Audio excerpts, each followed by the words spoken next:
Hello, music fans. Let's keep this series going with my top 10 albums of 2023 in heavy metal and power metal subgenres. I've released videos for technical melodic death metal was my last one. Progressive death metal was the one before that. Black metal was the one before that. Rock was the one before that. Punk hardcore and post-hardcore before that. And metalcore, mathcore, and deathcore before that. So that is 1, 2, 3, 4, 5. This is the seventh video in this series. So stick around if you like heavy metal and power metal. You've come to the right place. And check out those other videos if you like those other subgenres. My number 10 heavy metal / power metal album of 2023 is by the band Frozen Crown, and it's called Call of the North. This is female-fronted power metal with some heavy metal influences thrown in there. It's the fourth album by this Italian band. The vocals are powerful, masterfully executed. The guitar playing is well executed with great riffing and solos. It's also great to see a female guitarist in metal as well, as I find they tend to be even more rare than female singers in metal, and those are already rare enough. So I would love to see some more representation from women playing guitar and metal. The vocal melodies on the album here are catchy, but of course you have to be ready for that power metal cheesiness and that one drum beat that many power metal bands like Dragon Force use a lot. It gets used here more than I normally like, that kind of thing. But check this out if you're a fan of Dragon Force, Hammerfall, Sacred Oath, or Twilight Force, or similar power metal bands, and you want to hear that sound with female vocals. Or if you like the release from earlier in 2023 by Xandria called The Wonders Still Awaiting. That's a female-fronted symphonic power metal as well. It's similar to this, so I think fans of this would like that, and vice versa. Check out the track Call of the North to get a feel for the album. Number 9 is Fifth Angel and When Angels Kill. This is heavy metal with power and progressive metal influences. The fourth album by this American band. They started way back in 1983, put out their first album in 86 and their second album in 89. Then members went their separate ways for a couple decades. They didn't come out with their third album until 2018, almost 30 years between their second and third album. But now they're back with their fourth. We didn't have to wait another 30 years, so that's good. I heard the single When Angels Kill. The riffs are just really cool in that song. That's what got me to check out this album. Check this out if you're a fan of 80s Queensryche and Iron Maiden, but with a little more power metal thrown in, like Helloween and Blind Guardian. This seems to be a concept album about the end of the world. The vocals remind me of Ronnie James Dio, and guitar solos remind me of Megadeth and Symphony X. Check this out if that sounds appealing to you. It ended up being a lot better than I expected, so I'm curious to hear their earlier material now. My favorite track was Seven Angels. Number 8 is Immortal Guardian and their album Unite and Conquer. This is progressive power metal. It's the third album by this American band. Really great guitar playing here and powerful vocals for fans of Dragon Force and Symphony X. Number 7 is Twilight Force and their album At the Heart of Winter Veil. This is symphonic power metal. The fourth album by this Swedish band for fans of Dragon Force, Hammerfall, and Blind Guardian. Epic soaring vocals with fantasy-based lyrical themes, intense guitar solos with some neoclassical flair. My favorite track is The Last Crystal Bearer. It's the 10-minute album closer that has a lot of symphonic elements reminiscent of Symphony X. And this band is great. I think this album's even better than the last Dragon Force album. So if you want to scratch that itch, try out Twilight Force. Number 6 is Damnation Plan with The New Horizon.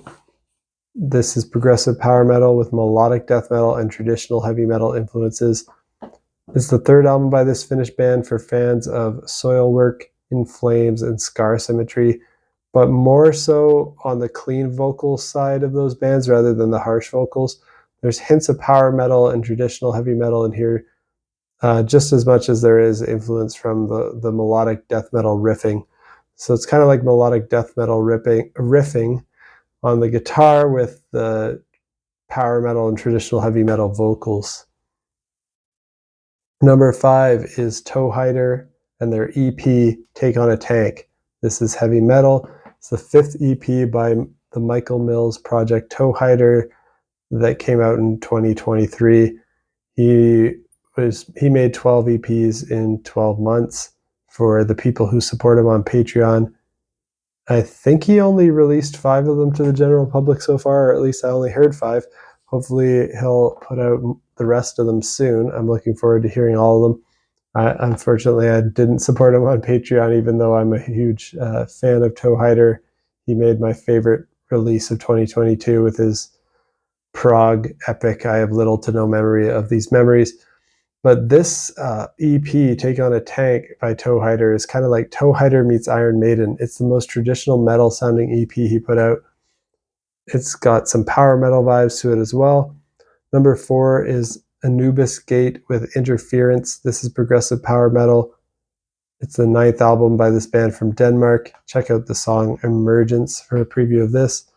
Number 3 is Sky Empire with the Shifting Tectonic Plates of Power, Part 1. This is progressive power metal with hard rock and heavy metal influences.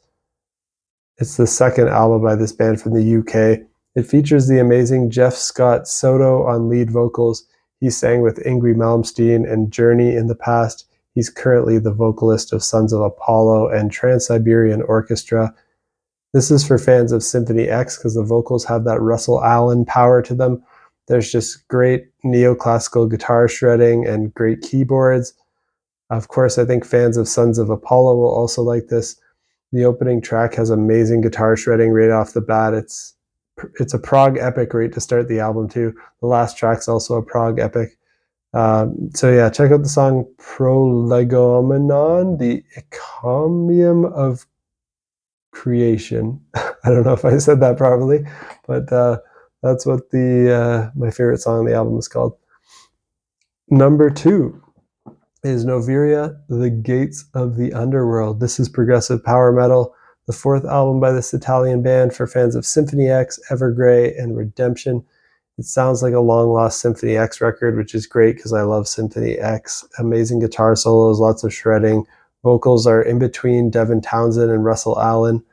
These top 2 albums on my video today are the only 2 on this list to make my top 50 albums of the year overall. So this one just cracked my top 50 albums of the year overall. Power metal and traditional heavy metal aren't usually my main genres. I focus more on progressive metal, progressive rock, metalcore, mathcore, post-hardcore, those types of things over heavy metal and power metal. But this one's just so great. It's progressive as well. So love this one by Noveria. Definitely a new favorite band of mine that I'll be following from here until the end of time or until they stop making music. And then my number 1 it's a progressive power metal album by Redemption called I Am the Storm. This is the 7th album by this American band. This features Tom England of Evergrey on vocals. I really enjoy Evergrey, so I expected to like this. I was pleasantly surprised that Redemption seems even more progressive than Evergrey. This album's not perfect though. The songs are a bit hit and miss on the album. There are some songs that are amazing and other songs that sound pretty safe and like typical radio rock. But the songs that are amazing are just so good. So I had to put this at number 1 on my heavy and power metal albums of 2023. Check this out if you're a fan of Symphony X, Fates Warning, Evergrey. Some songs to check out would be Resilience for the heavy and shreddy side of this band. It's really great, impressive guitar shredding on there. The Emotional Depiction of Light for their soft and emotional side with amazing vocal performance.